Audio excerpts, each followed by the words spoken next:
Which one? I have a couple questions on number 5. Well, let's start with one. What? Problem 5 what?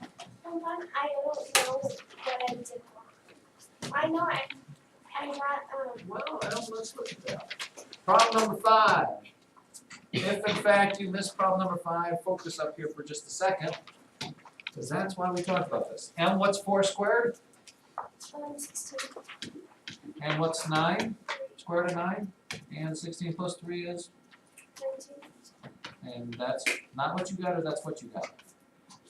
I divided, so I got 5 over there. Okay, so that would be what you did wrong. See how quickly and easily we can solve, children, most of the world's problems right here, right now.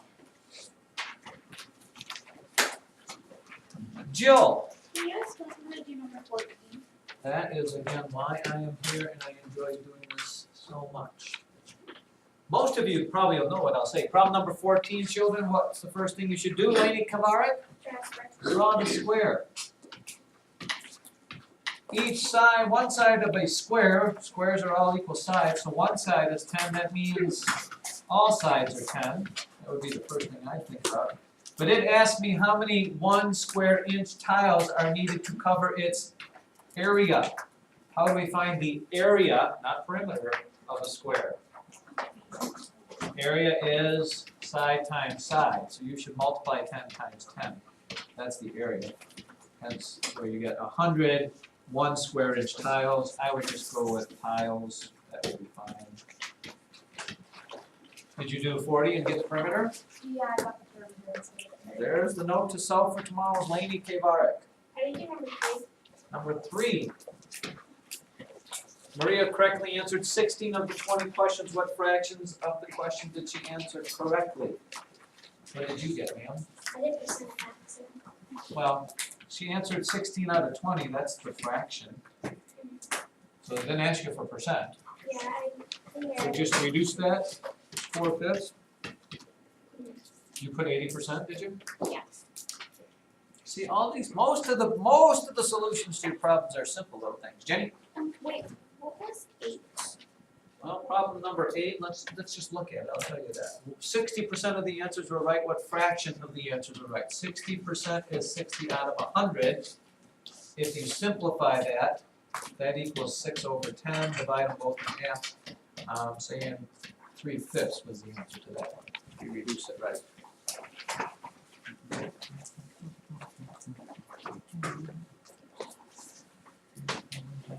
Riley, are you okay? Do you use the bathroom? No. Is your nose running? Where's the tissues? Tissues right behind you, guy. Grab those. You don't want to get stuff all over Luke. I'm sure Luke would appreciate that. James, shoot! I don't know why I got number 1. You did it again. You wrote the problem down right. You looked at the problem. You answered the question they asked you. Yeah. Which of these angles could measure 60 degrees? What did you say? BDC? Yeah. That would be, that's one of the answers. I didn't, unless I read it wrong. BDC or DCDB, either one. Oh, what's my problem? Well, maybe your handwriting wasn't clear, Jade. It could be one of a plethora of things there. What's that? It's pretty clear. Maddie, Roth? So number 11, I don't know what I got. Number 11. This is why I like to hear questions. I'm sure 11 happens over here, doesn't it? Number 11. What is the product? Product meaning what, Maddie? What? Sure. 1/3 times 3/4, correct? And what'd you get when you multiplied? 3/12. Alright, and what's wrong with 3/12, would you suppose? Yeah, you can reduce it. Divide them both by 3, divide them both by 3, 1/4. Helpful note to self tomorrow, reduce, reuse, recycle as it would be. Kate! How do you say number 12? Number 12. We are just all over the map here. The movie starts at 3:15 and ends at 5:08. How long is the movie? Who got this right? I'm just curious, simply because there's no easy way really to do time. Other than maybe military-wise, but In this case, that wouldn't necessarily happen to you. How did you do it? Who said they got it right?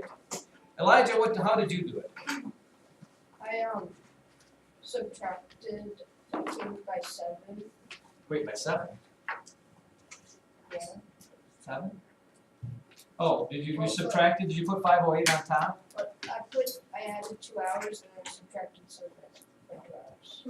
Oh, okay. You added 2 hours to this, which would make it 5:15, but it wasn't 5:15, it was 7 minutes shorter than that. So we subtracted 7 minutes from 2 hours, and that's where an hour 53. Another way somebody did it, there's a bunch of different ways. You could actually do this as a subtraction problem, but the thing you have to remember is this. You can't take 15 from 8, you kind of have to do this as a group, I guess.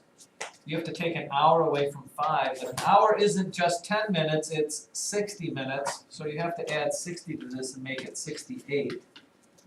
5 from 8 is 3, 1 from 6 is 5, so there's where your 53 minutes came from, and 3 from 4 is 1. Another way you could say is this. You could go from 3:15 to 5:08 and say, well, to get to the next hour, to get to 4 o'clock, I have to add what? 45 minutes, correct? Then from 4 o'clock to 5 o'clock is an hour, so now I've got an hour 45, and then I have to add the extra 8 minutes here to give me 1 minute or 1 hour 53 minutes. Time is just not an easy thing to deal with, and whatever way kind of works for you, you kind of have to use there, not a cut and dry one size fits all sort of thing.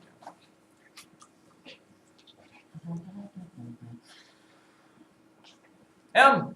Number 7. My favorite problem of all time, number 7. What is the largest number that is a factor of both 12 and 20?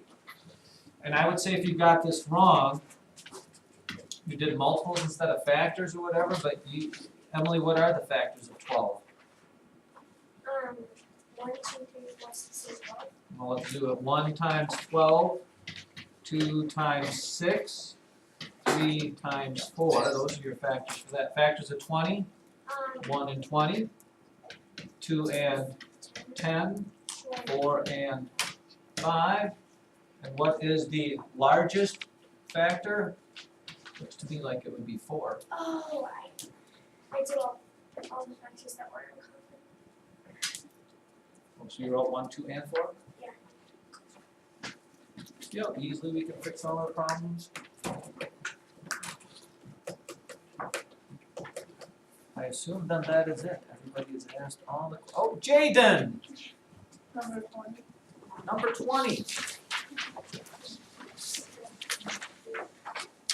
Okay, and if you were the person that put the 0 there, I don't know why you did, because rule number 1 I told you is when you do decimal multiplication, you don't line up the decimals. You just write it out like it's a normal multiplication problem. You multiply like it's 3 times 15, which is 45. And then the rule is to count the decimal places. How many places are to the right of the decimal here? 2. How many to the right there? 1. So in your answer, you need to have 3 digits to the right of the decimal. So you start at the right side and back up that many places. 1, 2, 3. Your decimal is going to go here, and you have to add a 0 to take that place because it doesn't. Okay? And if you put 0.15 times 0.30, I don't know why you would do that. It still works there, but I'm not going to let you throw zeros at the end of there because that just makes life confusing for everybody, even though it really means the same thing.